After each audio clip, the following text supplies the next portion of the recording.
the water's fine, homie, jump into the deep end. Sow it, you will reap it. We talking how to start it, how to grow it, how to keep it. Take a deep breath. You are now rocking with Founder Secrets. Buddy, welcome to Founder Secrets. We're excited to have Joe Germanotta of Joanne's restaurant in New York City and so much more. He may have invented the Wi-Fi. We'll see in a few minutes. But our story, our icebreaker to get us going is what food reminds you of your childhood? It brings you right back. I got to tell you, it's not just one food. It's a mixture. I mean, the most fond memories are, an Italian family, when you have a holiday, especially like, a Christmas, a Thanksgiving, an Easter, right? You go to one family member's house and, out comes, all the Italian delicacies like, baked clams and lasagna. Oh, yeah. Veal cutlets. There was always, lamb, roasted lamb, leg of lamb, or it's a turkey. Yeah, I'm hungry. That was I would say a 4-hour meal. Okay, when you started, and there was a lot of conversation in the middle. I would hear my parents and aunts and uncles gathering, together and talking about, local events and what they're doing, and then, sometimes when I had a great uncle, he used to pull the mandolin out and everybody hated it. Oh, actually play the mandolin. He played the mandolin and he was just he couldn't sing, but he thought he could sing, right? But those are the memories of food, and those experiences when I was a kid, right? And that, quite frankly, that, gave me a love for, that family style meal, right? Which is what I try to do a lot of that at the restaurant with, especially when we do private events, when it's all, family or one group. So did I answer your question? Yep, perfect. I'll go next. We'll go around. I grew up in Romania, and Eastern Europe's big on soups. So we had tons of soup every day, in fact. And my grandma would make a salad soup. Doesn't sound very good, but it's delicious. Or a bean soup. Oh, my goodness. Here, come to America, I expect soup. There's never any soup anywhere. Oh, we do soup. Soup? Yeah, all the time. Chef Jorge, he does great French onion soup, but he also, for me, he makes wedding soup. Oh, wedding soup. Do you know what that is? Yes. Yeah. That's good. He makes it, he's from Guatemala, and he makes a hell of an Italian wedding soup, right? Matched, it really rivals some of my relatives that cooked. Wow. Right? But he does soup all the time. Once a week, we have a different soup. Nice. What about you, Taylor? Mine is not as sophisticated as either of yours. Probably chicken tenders. I grew up in Kentucky. He's from Kentucky. So we With or without ketchup, right? no ketchup, but also cheeseburgers. A lot of burgers. I still love burgers. I don't eat as many chicken tenders anymore. I definitely eat a lot of burgers, and I think there's an art to like a really, really good burger. What's your favorite burger place in New York? So I think that the best burgers come from steakhouses, right? I'll say this: that my best sandwich in New York is at Monkey Bar. Oh, They have the French dip sandwich there. It's to die for. you don't see that very often. No, especially that good. And their fries are great. Monkey Bar's that sandwich just unreal. Yeah, I was down. I went to the Ranger game last night. Unfortunately, they got their butt kicked. But they have in there the Daily Burger, and then you walk outside. There's Five Guys Burger, there's Smash Burger. It just goes on and on. Everybody's got a burger now, a burger joint, right? We do a burger. We have a good burger. So, as we dig in here, maybe wind back time a little bit. I'm curious because I've been told you were involved in the Wi-Fi creation. Can you share more about that? Well, yeah. When I got into the Wi-Fi business, I did it. I went into it because at the time, the only place that you could get Wi-Fi internet were in the major 5-star hotels. And there was one service company, it was called Wayport. And Wayport charged, I think it was about $15 a half hour or $15 an hour. It was expensive, right? Yep. Because it was like brand spanking new. Quite frankly, I don't know how many people had or even knew they had Wi-Fi on their laptops, right? And they used to use adapters. You used to keep these adapters at the front desk. I remember. Do you remember those? You plugged them into your Ethernet like port. PCMI. Yeah. And so I came up with the concept of, and this business is going to explode. Okay. Everybody's going to use it. All right. And so what I decided to do was go down a tier in the hotel space. So my primary clients were like the Spring Hill Suites and Red Roof Inns, Holiday Inn Express, right? And they were all competing for the same business traveler. So the more amenities that they could provide, so it wasn't very hard sale. Okay, the hardest part about it was getting them to pay for installation. Right? Now, pretty much I think they pretty much install it for free now, right? And they work on the back end. All right, but that business model may have changed again. I don't know, but that's how I got into it. All right, and then once I decided that the direction, it was called Guest Wi-Fi was the name of the company, which is a great name. Wow. Isn't that a great name? To this day. One word, Guest Wi-Fi. And I sold the company to a company called Spot On Networks, which is much larger. I had it when I sold it. It was about 130 locations, and it really got too much for me. And because we were a two-man shop. Oh wow. Doing installations and customer service For 130 hotels. Yeah. And when it was at 50, it was manageable. Right. But at 100, 130, 150, it got out of control. How did it work? You'd call them up and you'd say, "Hey, do you guys have Wi-Fi for your guests? Do you want to install it?"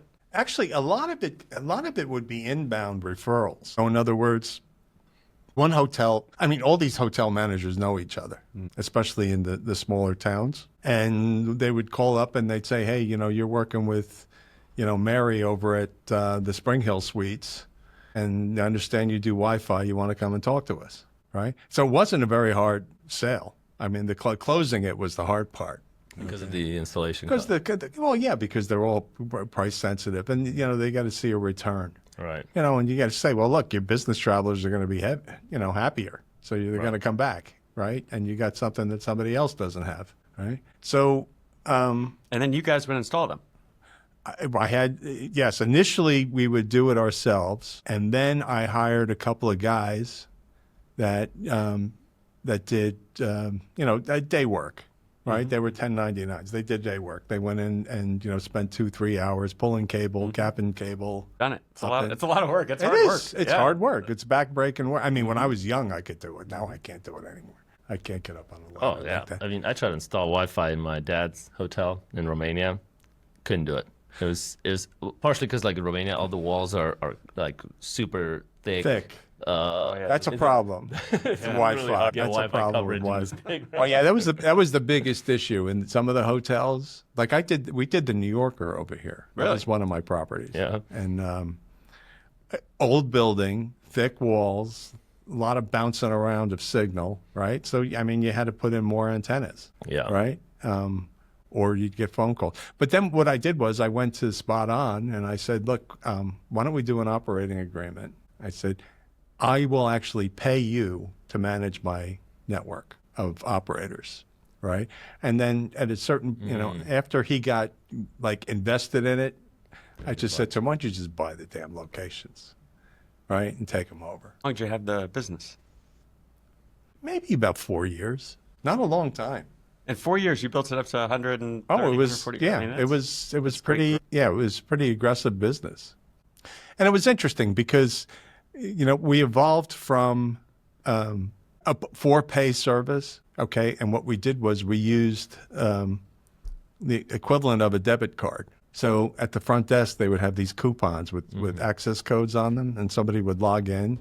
I would go to the front desk, and they'd buy a card for like 30 minutes, right? And they'd log in, put the access code in, right? And then at the end of 30 minutes, it would shut off. And then You you need would another collect card. from the hotel, and they would collect kind of Right. percentage of it. Yeah, I would sell the hotel the cards, right? And that was just by mail. Hey, Joe, I need more cards. We'd mail it to him, Right. right? We only went on site when there was technical issue. Right. Okay, people are complaining, hey, it's slow, or it's, the signal's not strong enough. Yeah, I mean, when you go to a hotel now, it's pretty reliable good. service all the way around. When was this? Oh God, it must be 20 years ago already. You were very early in that space. Yeah, I was one of the first. I was one of the first to do it. Was that your first business? No. Prior to that, I had a prepaid calling card company. Again, it was we were one of the first in the business.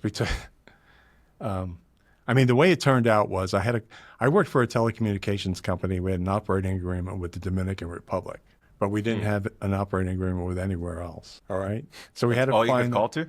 Yeah, that's all you could call to, because that was where the operating agreement was. It was WorldCom, right? It was the only voice operating agreement that they had, right? So, I mean, the way operating agreements work is, it's bilateral, all right? So ideally, if you send them enough call minutes, and they send you enough call minutes, it washes out, right? And So what you do is you each keep what you collect on your respective sides, right?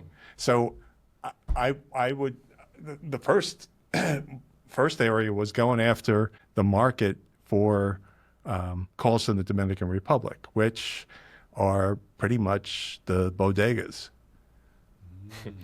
That's interesting. So yeah, the guys would go in and they'd buy a calling card, right? And they'd go to a payphone. They'd talk for 30 or 40 minutes, whatever they bought, right? And then they throw it away. And then if they wanted to talk some more, they had to go in and buy another one. Oh, they typed the code in. They type the code in. They call an 800 number, type in a code, and then they type in a phone number, and then they could make the call. And then it cuts the call off. At the end, it cuts. Well, you know what it was? That's the way it was. A prison system that we modified. Okay, it was because prison calling. Right. The prisoners work for. They get like 10 cents an hour or something like that, and it goes into their bank, and they can use it in the commissary or to make phone calls. And when they make phone calls, I mean, there's a white list and a black list, right? There's you can't call your ex-wife who you beat and ended up in jail for, but you could call your mom, right? Yeah. So that was on the white list, and there was a black list, right? Well, same thing, you had to put in a code. So what we did was we took that prison telecom system, and we put an 800 number on it, right? And so, it worked out great. I mean, we sold a lot I had about, 200 locations in a short period of time. We sold it. We sold it to one of the median-size telecommunications companies. They were out in Southern California. What I did was I used to front the cards to the bodegas. All right. So I would give the bodega like $200 worth of calling cards. Right. So I was taking the risk. So here's $200 worth of cards, sell the cards. And then somebody would come back and say, okay, show me your inventory. Right. And you owe me money for 10 cards. And then he'd reach in his bag and give him another 10. Right. So they replenished his inventory. The guys that I had doing it, they were, hustlers, street hustlers. Right? They walked around from bodega to bodega, and and there again, it was not a hard sale because you were giving them the cards. Right. Right? That's why we had so many locations. How do people know that the bodega had the cards? What do you call it? That's the culture, right? Because in that we used to sell them at like David's check cashing, right? That community, they don't have bank accounts. Right, so they would get their paycheck. What's David's check cashing? Is that It's kind of like a private check cashing store. Okay, they were all over the city. Guys, so if you don't have a bank account, you want to cash your check, you got to go to David's check cashing, and they take a vig on your paycheck, but they will give you cash. And then right then and there, they could use that cash to buy a calling card to call their family in the DR. Well, yeah, and a lot of times they called them in the DR because they said, hey, I'm sending you, $50. Oh, because they would send money from there, They used to send money. They would do everything. Not on my card. They could send money. It's like Western Union. Yeah, basically, it's the underground Western Union. Wow. Interesting business, Yeah. right? You have, I mean, there's so many of them out there like that, right? That you just, I'm sure if I dug around, I could probably find some other, something else, all right? But, I mean, the next step, I'm keeping my eye on AI, okay? I just met with a company, and I mean, here's a perfect application. They're not ready yet, right? But I told them I'll help them design it, okay? 24 hours a day, we get phone calls at the restaurant for reservations, right? A lot of times I only have one waiter on, so he can't get to the phone. At night, there's nobody there. Yeah. Sometimes it's just too damn busy to answer the phone, right? So if I use AI, okay, it'll answer the phone and, take a reservation. And we have a complicated scenario because they can handle straight reservations for a restaurant, but I'm really operating a couple different businesses there. I'm three, actually. I'm operating the restaurant for general reservations. Then I have weekly shows, which those weekly shows, they're called experiences. So when you call up the restaurant, you can say, I want a general reservation or I want to go to the cabaret, right? And then we also have special shows like tributes. So we just did a tribute to my daughter, okay, Grigio Girls. Now we're getting ready. I think in a couple of weeks we're doing. I think it's like April, end of April. We're doing an Amy Winehouse. I have an Amy Winehouse impersonator coming in, and then I've got a Taylor Swift, another show. I think that's in May. That's cool. Then we just booked Elton John. Wait, Elton John's coming to the show? It's an impersonator, Elton John impersonator. Oh, Then gotcha. now I have my eyes on a Billy Joel. I want to see how the Elton John works though, because I mean a lot of that's like behind the piano, right? So I got to be sure that everybody's got everybody in the restaurant has visibility, to see the show. Otherwise, they're going to complain. Do you have a talent manager who finds all these people and sources them and makes sure they're good? Yeah, actually, I look at their YouTubes. Okay, we do have an agent. One, Tierney, she's in Las Vegas. Most of them are in Las Vegas, but Tierney, I know Tierney from being out there from my daughter's residency in Las Vegas. And I met Tierney, and she does a Lady Gaga show. She also does an Amy Winehouse show there now, right? And she actually called me. She was the first one. She called me and she said, Mr. G, would you want me to do a Lady Gaga show there? I said, sure, I'll give it a shot, right? So she flew in, did the show. It was very successful. So you have to pay for an artist to fly him in. It was do the one show. fee, all in. Gotcha. So this is what I can afford all in. You figure out how to get here and stay, okay? That's your responsibility. From Vegas. Like, it's far. Well, yeah, but you can get Vegas flights cheap now. Sure. But I guess they're doing it for exposure. They're doing it for... Yeah, and there's a lot of credibility at performing with me and at Joanne. Now we're doing, you asked me how we get artists. When we do the emerging artists on Thursdays, those artists apply online. And I was quite amazed of how many we got. Like we probably get 10, 15 a week of people applying to play. Because it's hard to get a stage, right, if you're an unknown. Oh, yeah. You're just starting out. Yeah, it's hard to get a stage. There are fewer stages after COVID and everything. And there's fewer stages. I mean, down. yeah, they a lot of them closed down. But the old school ones, they survived. But there's nobody doing what we do, especially on the Upper West Side. Yeah. Okay, combining good food and dining with a show. So for the price of dinner, you get a show. Only the tribute shows we charge extra. I think they're like some of them are 25. Oh, wow. We have two seatings. There's an early seating and a later seating. The early seating is $25 and the later seating is $35. They're reasonable. Well, yeah. You know what? I learned this a long time ago from the old master in my house. She used to say, Daddy, it's better to have them waiting online outside than to have it be empty. Right? So, First couple of drag shows, I mean, we gave them away. We went through an iteration. Joe Master. What do you mean? My daughter. Oh, She's the master. She taught you She taught that me it's that. better to have a line waiting. Have them waiting outside. It's well, especially when you're starting out because you don't have any visibility otherwise, right? And some people walk up to the bitter end. They say, "Who the hell's in there?" Right. You see it all the time in New York, right? A restaurant has a line, and then the restaurant next door is completely empty. Yeah, exactly. I mean, we started out with the drag show on Wednesdays. We were started out. We tried doing different days. We tried a brunch, then we tried Sunday, then we tried a Saturday, then we tried a Friday night, then we tried a holiday. We tried. I don't remember what holiday it was, but we were charging for it, right? And it was mildly successful. Okay, and I was at the show, and because we would get press, that come in, and to see the show and to promote it, and write an article about us or whatever.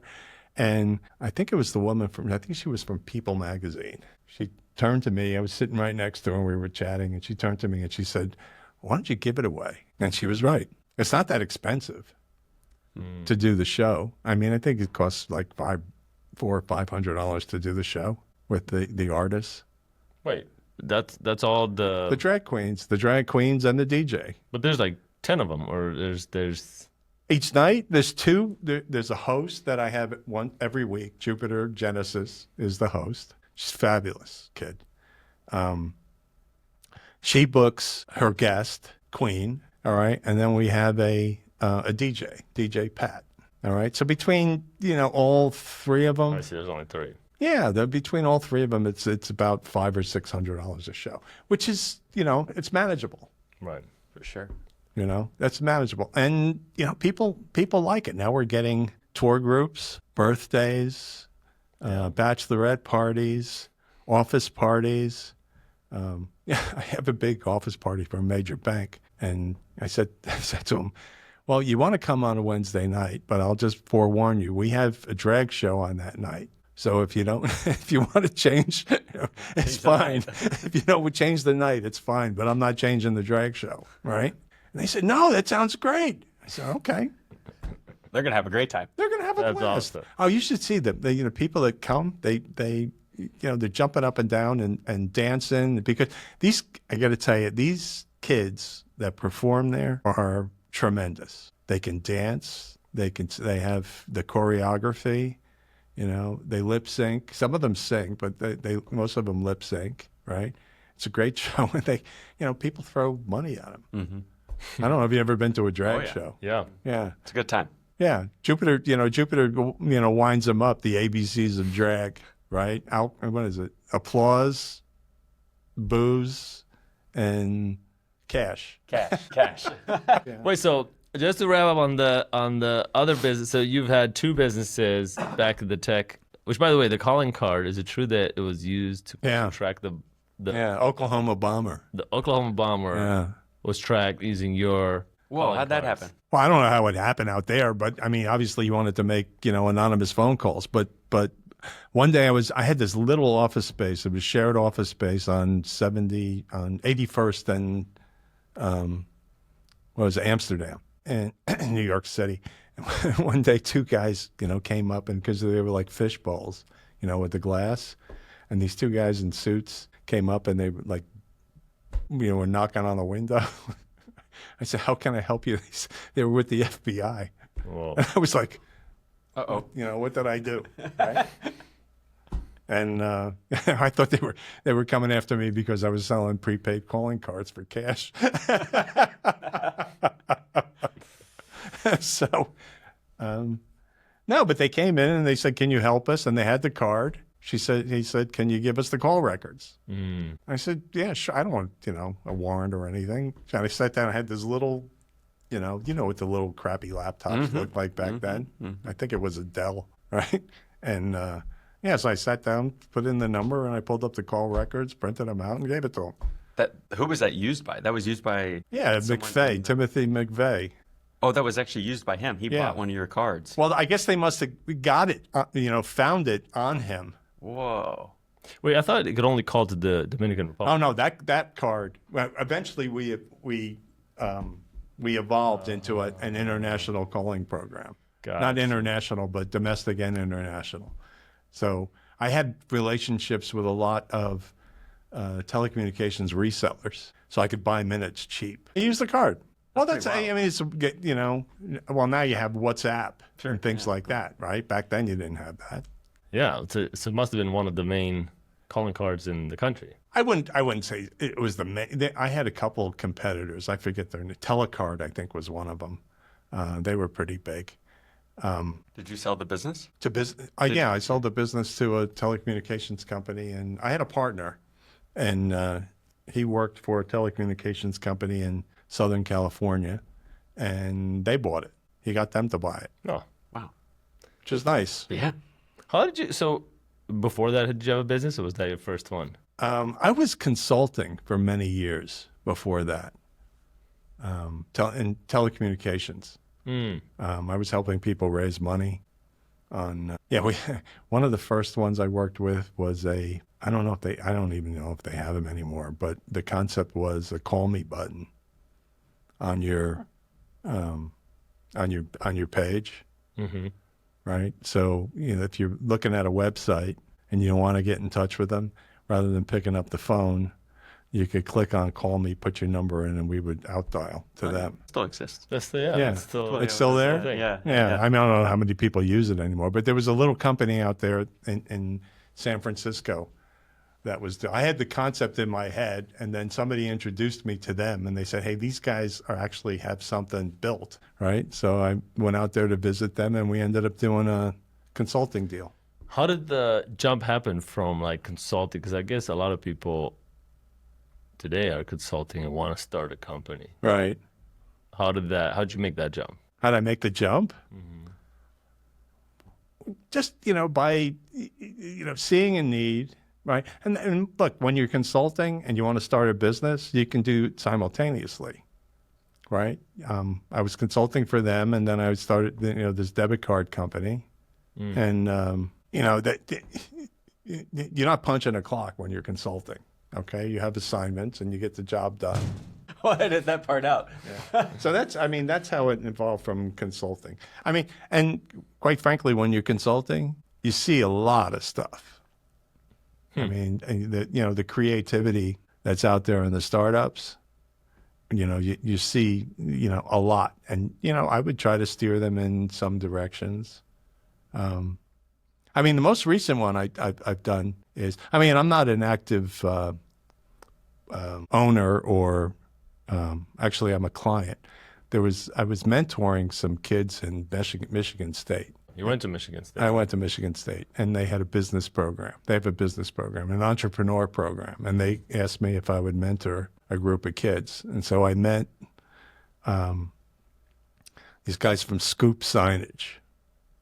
And now they have a pretty big company that they handle the displays in dispensaries around the country.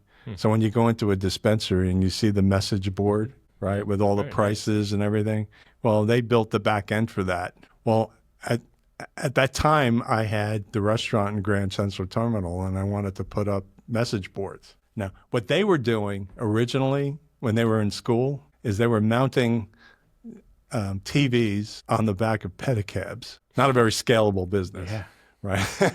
What about when they crash? Or if it rains. Or if it rains. And then they would go out and sell local advertisement on the, all right, and somebody could ride the pedicab for free because the driver was paid by the local advertising. That's a great deal. Right. It was a great, and then they got tips, right? And so the Scoop Signage guys were doing. So I just said to them, I said, look, this isn't really scalable, right? I said, you ever consider doing restaurants? So what we started with at the restaurant was similar to the dispensary, where it was it was signage, right? So as I changed the menu or something like that, it would pop up on the screen, and so you don't have to plug in a USB port or anything. I could do it from home, right? Because it was all cloud based. Then what that evolved into is, if you come to the restaurant, you'll see we have digital tablets for menus. what that evolved into was I said, hey, build me a back end where I can manage my prices, right? So instead of printing menus all the time, when there's a price change or, a special or whatever, I just, go on the computer, type it in, and it pops up on the menu board. On the menu board in the bar, okay? And we have about 60 tablets in the restaurant, right? So they're all, touch tabs. So you sit down, you get a tablet, and it's got all the menu items, right? And, they're broken up like a website. So there's, appetizers, entrees, et cetera, like you would normally see in sections on a menu, but it's, point and click. Now, the next evolution of that is I want to connect it to the back end of a point of sale system. All right. So we're trying to find one that'll give us the API, right? So that, basically customer could sit and those programs exist. I mean, if you go to the airports, those are there, Right. but there's really nothing for a full service restaurant. Really? Well, yeah, because when when you're at a full service restaurant, you need what's called coursing.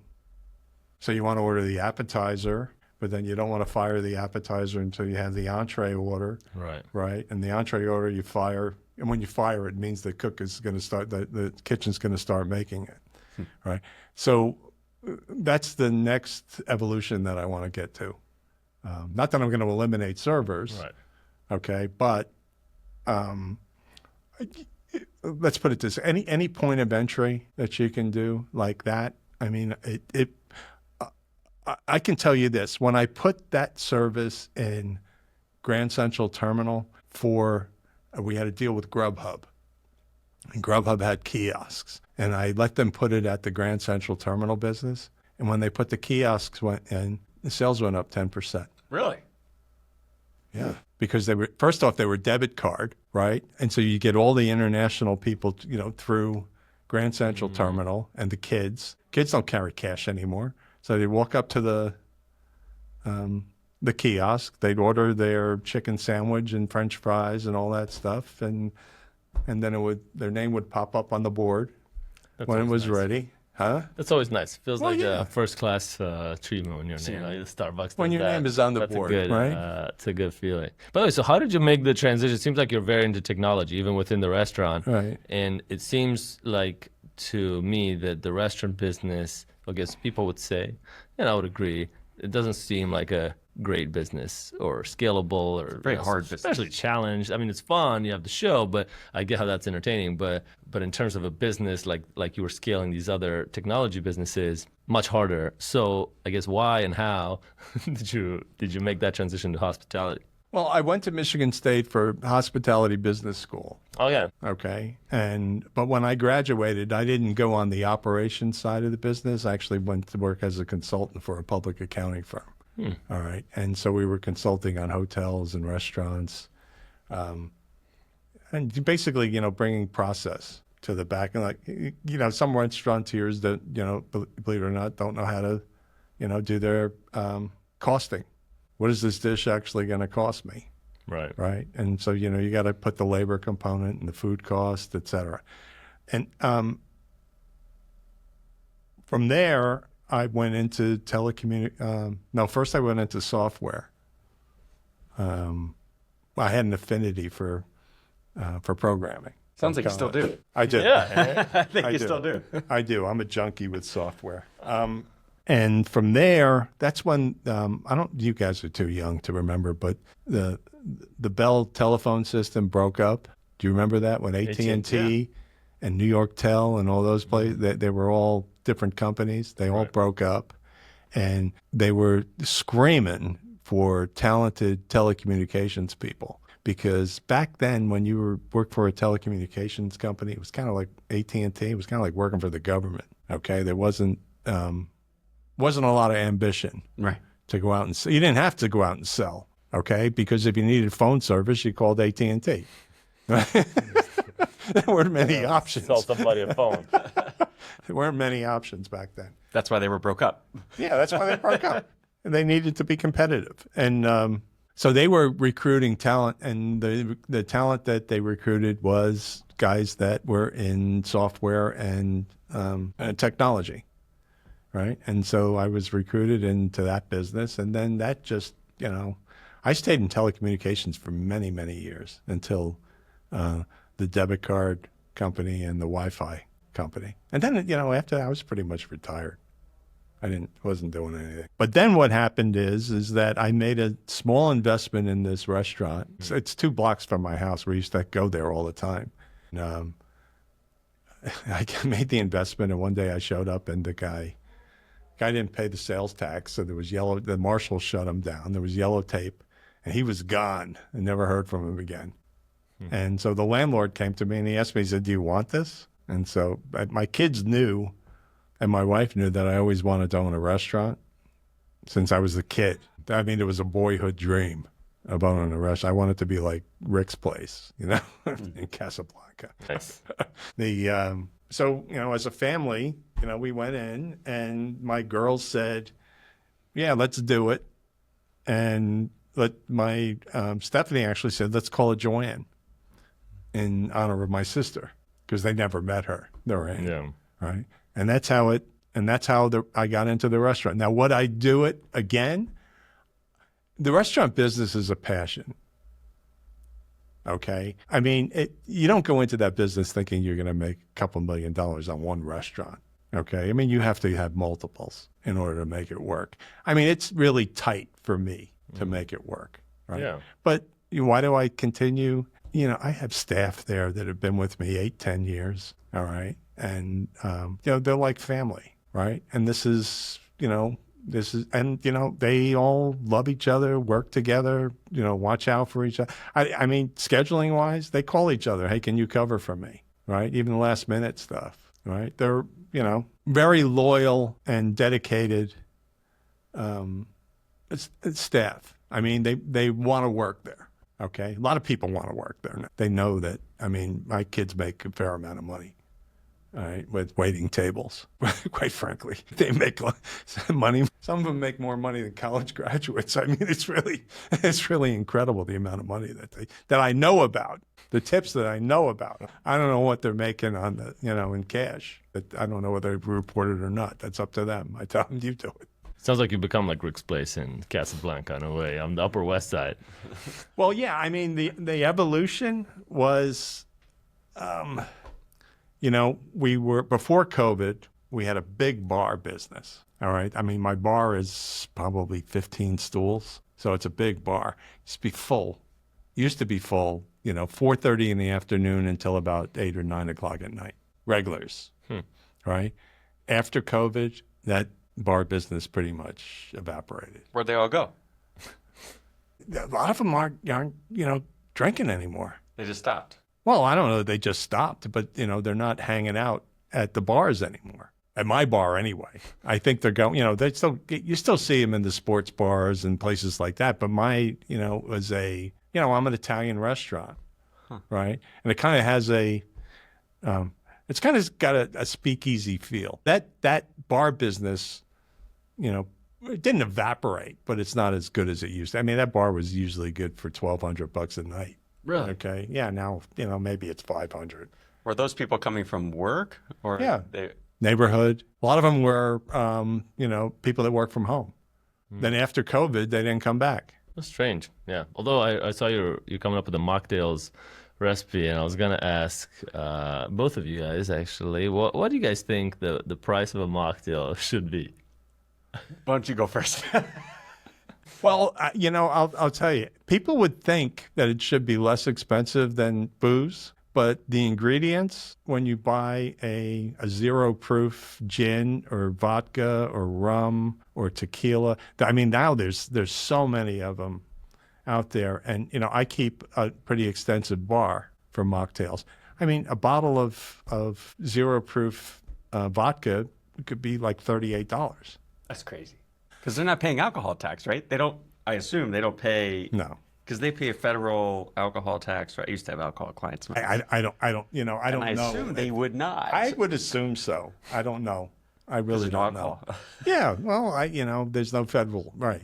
But they still charge you the same, they basically sell it at the same rate as a normal vodka. Well, look, there are, there is production involved. I mean, they have to, I wouldn't say ferment it, but they put it in in vats and they mix it, and then they have, the curators and the bottlers.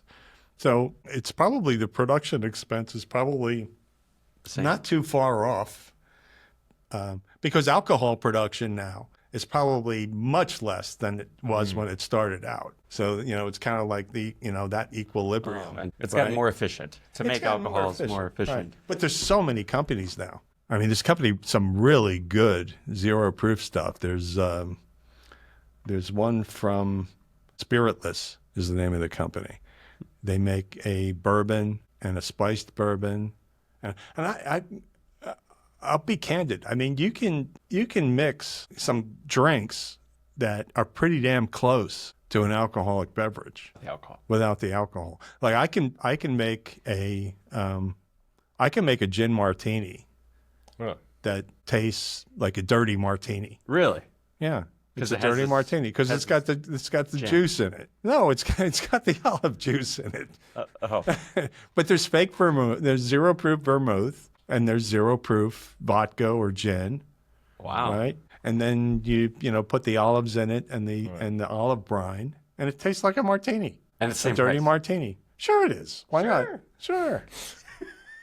Well, the ingredients are, just as expensive. For some, because not all the mocktails have, zero proof gin or what have you. Yeah, right? what do you call it? The juice ones? I mean, I don't even do. I do, I think, one or two juice ones now. I do a little monster. Right, because of the restaurant. His name? Yeah, it's the name. It's a name. little monster, right? And it's got about 4 or 5 different juices in it. But what's, one of the byproducts of that, of going into the mocktail business is, we get, we'll get, people that go to, I don't know, the Nutcracker, and they go to Lincoln Center, they go to the Big Apple Circus, so they have their kids with them.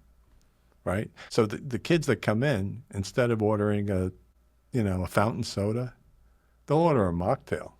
The Upper West Side kids. Yeah. $15. Well, it's $15 or $18. Fake martini. Well, sure. I mean, that's You're buying the experience. It's the experience. As a 6-year-old. Well, not 6, not the 6-year-olds, not the 6-year-olds. No, like but also 13. Women that are pregnant. Yeah. Love it. Right. I have, some AA. Yeah. Right. I mean, I've been sober now 6 years, I think. That's how I got into this. Really? Yeah. One of my bartenders worked for a non-alcoholic bar downtown in I think in the East Village. All they sell is mocktails. They have board games and things like that. So, neighborhood people and kids, could go there, play board games and drink mocktails. Eventually we'll come in. Be in a bar. Too. Right. Taylor's the only one still drinking alcohol. I'm the only one in our friend group. Yeah, really? You don't drink either? Not. No. It's poison. But although I see a reaction, I've been to a place recently where I asked for a mocktail and the person's like, "We don't do that." They refuse to serve mocktails. Oh, yeah. So I could see a reaction. There's a reaction against. I have probably the most extensive mocktail list, and I probably have 20, 25 mocktails. Really? On the menu. Wow. Yeah. Yeah. Wow. So where do you see adding more locations, or you're happy with kind of where it's at? I don't want to operate anymore. Okay. I mean, I'll keep running. I mean, all I really want to do, I do payroll. Okay. And I do the technology. What you That's your favorite part. I do the technology and the payroll. Right. And then I have, what I've done is, the key employees in the restaurant, I have one that I pay to manage the hiring and scheduling and training. All right. And then another one I pay to do the front of the house inventory. And another one I pay the food inventory and booze inventory. And the other one I pay to do like front of the house to order, linens and the desserts and the bread. And then, I have my chef in the kitchen and he, takes care of his staff. I mean, it's kind of like two different worlds. I mean, you've got the front of the house and the back of the house, right? And, forget about the front of the house stepping into the back of the house. The chef usually goes crazy, right? I mean, that's just a norm. So what I did was I've broken it up. The only thing that, like I said, I do payroll and I do the technology and But I don't want another location. Yeah. I mean, this is a great. I mean, if I did anything, I would get a bigger venue. But our place is so unique because we have the outdoor space in the back, right? That we cover it in the wintertime and we heat it, right? And then we have the dining room, and then I have a private room that fits about 10 or 12 people, and then we have a bar, a pretty big bar. But what is it missing in the venue business? It's missing a stage. So the whole dining room is the stage. So most of the performers that I have, they perform throughout Oh, that's cool. the dining room. So they'll dance, between the chairs. They'll sing. They have wireless mics. They walk around. They sing. I've got a magician. She goes from table to table. That's cool. Huh? Yeah, I mean, that's once a week, and once every other week, we do a comedy club where we isolate that group to the patio, right? And we close the door because, not everybody likes comedy. I learned that the hard way. Really? People complain? Oh, if you go to a restaurant and you're not expecting a comedian, And they're they start not telling happy. jokes? Yeah, they're not happy, especially if they're not clean. You know what I mean? Oh, that's Most of true. them are, can be a little raunchy. Kids drinking the mocktails. Well, yeah. And listening to bad jokes. Right. So we close the door and they isolate. The same thing. I use that space for the emerging artists. So we have, kids that need a stage, all right, to perform, because that's the only way you can get discovered in this business now is to perform all the time. All right. And so I give them a stage to perform on Thursday nights, and we have typically 2 or 3 emerging artists that come in, and we have a piano there, or they bring their instrument. We have a full sound system, right? And so we give them the stage they can do 3 songs, but they have to bring 4 people. That's the rule. Well, yeah, because look, if you can't find 4 people to come listen to your music, You can't perform. you're probably not very good. I love live music, and it's very hard to find live music in the city. It's especially after COVID. Right. You have to pay for like these big, $50, $60, $70 shows. Right. But really, you just want to hear an emerging artist, and that's hard to find here. So I think it's really neat. Those shows are fun. I mean, I just had a girl play there. Her name is Izzy. The kid was fantastic. She's no kid, but she was one. I mean, she played some of her own music, which is up. She just released an album, her debut album. I was usually the music that they write themselves is okay. All right. Usually it's very low key and it's not, very upbeat. This girl had it knocked. All right. She did about 5 songs off her album. All right. They were all good. So I told her, I said, look, you want to come back and perform here on a Saturday night? You're welcome. Cool. So before we wrap, I do have one question I'd ask. I have a daughter, and even this morning, actually, I struggle with containing her energy and creativity. Like, I want to encourage the creativity, but also contain it so that we can, get out the door, have a little discipline. And I find those two at odds. And so you, as a father, a very successful creative female artist, I'm wondering maybe what words of wisdom you have for me. Keep your eyes open and ears open. See what they gravitate towards. Okay, whether it's sports, music, art. All right, see where their passion is and just get behind it. All right, they want to go. To art school, send them to art school, right? If they're an artist. If they want to go to music, right? So, like in the case of my daughter, we had a piano. I said, okay, you can take piano lessons. And then that evolved into, she was playing on my piano from when I was a kid. I think my mother paid like $5,000 for it or $3,000 for it. I think it's in the Rock and Roll Hall of Fame or someplace. Wow. But that's the answer is, give them all the support that they need.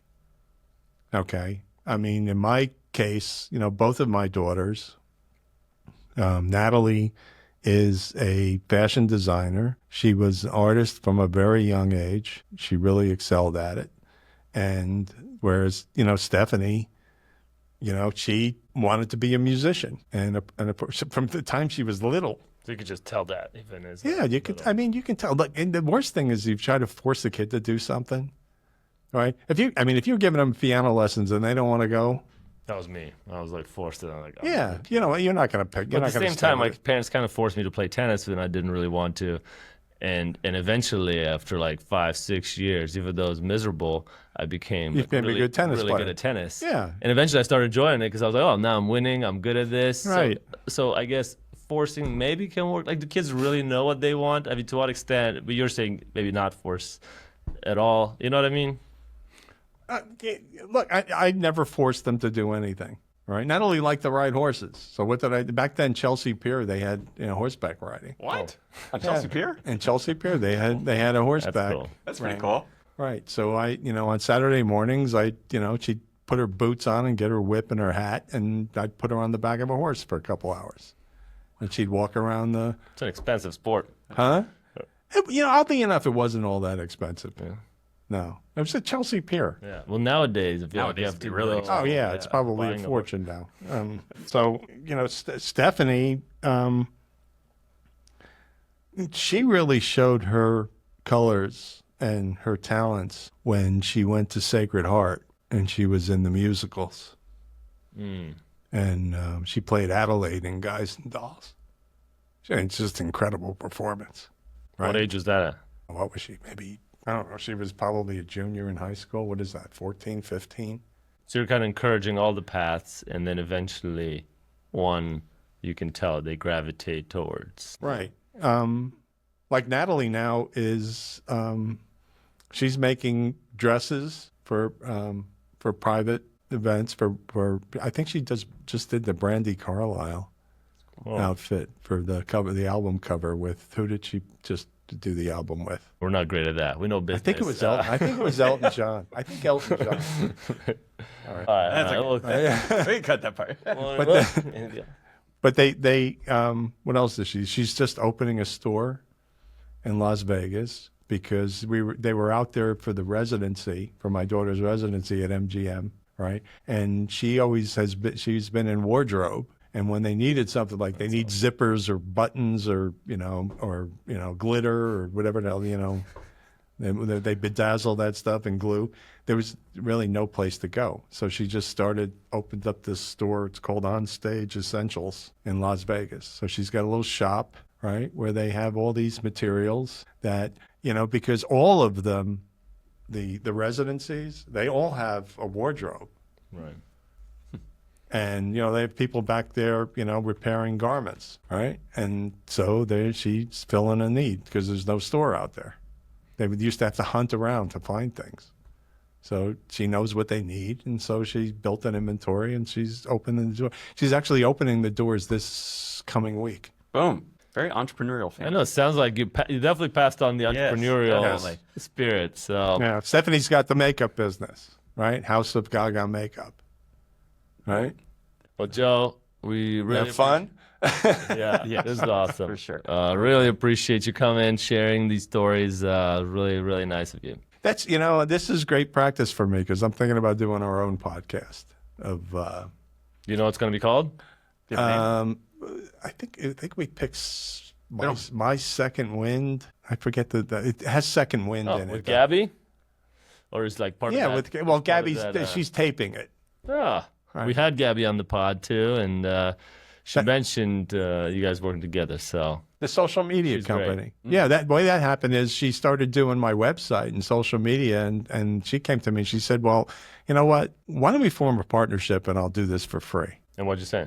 Sure. You're very open-minded. I feel like a lot of sure. people are Do it. in New York, especially. You get more skepticism of people doing that. But you sounded like more open-minded to a new You know what? collaboration. That's the way the drag show started. Somebody came into the restaurant and she said to me, would you be willing to do a drag show here? I said, sure. I love it. Let's give it a You're shot. so open. That's a Let's good. give it a shot. Well, if it doesn't work, we'll stop. Yeah. Right? Same thing happened with the magician. The magician came in. She lived in the neighborhood. The kid was very talented. Emma Olsen, Magic. She was on Fool Us with Penn and Teller. She was actually on the show. That's cool. She didn't win, but she was on the show. She's a very talented kid. But she came into the restaurant and she said, "Would you consider having a magician here?" Right? And I said, "Yeah. I mean, maybe you can do one of the nights, right? Go from table to table." I asked a couple of but anyway, while she was there that day, I happened to have a retirement party from ABC, and they were in the back. There were about 15 of them having lunch, and I said to her, "Okay, let's go. You're going to audition for me." For ABC executives. For ABC. Threw her right in the fire. Threw her right in the fire. And she was good. She went out. I mean, this kid, she can hold the cards and spin them around. She can do everything. Right? Wow. She's done some, pretty sophisticated tricks. And she's in college, but she comes down on the weekends to perform on Friday nights. She takes the train down, right? It's a great gig for, college kid. Right? She gets to come home, see her mother, make a couple $100 and go back up to school. I love how supportive you are. You're You're very supportive. Supportive very, of this, uplifting and young people that are trying to make it. And I think the takeaway is definitely to give back. Yes. Yeah. It's time to give back. I've gotten so much, right? When people ask me to, if I can help them or do something, or, and it really, it's not like they came to me and they said, "Give me 30 grand. So some people do that. Okay. You're less open-minded. That I'm a little less open-minded to. If they come in and they say, "I want to try something," and you have the space, okay, take it. Take it, try it. Where can people learn more about you? Maybe give a little shout out to the restaurant. People can come visit the restaurant and learn more about the business. Well, the restaurant is Joanne Trattoria. It's at 70 West 68th Street on the Upper West Side between Columbus and Central Park West. It's open 7 days a week. Monday and Tuesday, we're closed for lunch. All right. Every night we have just about every night we have some form of entertainment. So Sunday, if you ever want to have a really good time on Sunday, I have drag bingo. There we go. All right. And this Lala Wiggy is the name of the host. She's hysterical. All right. And so, and I got to tell you, what's terrific is to watch the business grow. Okay. I mean, when we started out, there'd be, 3, 4, 5 people, right? Now people are making reservations to go to the bingo. That's cool. Experience. They make reservations specifically to go to the drag show. Right. The cabaret, I get off-Broadway singers in between shows, and they sing to tracks, and they're singing Wicked and all the, and customers love it, right? They eat it up, right? Because you don't get that it's a speakeasy. Yeah. It's it's Rick's place. We did it. Well, appreciate it, Joe. And we'll see you soon. Thank you for rocking with the homies. Taylor, Trusty, and Flavio. Seize the day, own it. Until next time, hold it down, hold it down. Hey.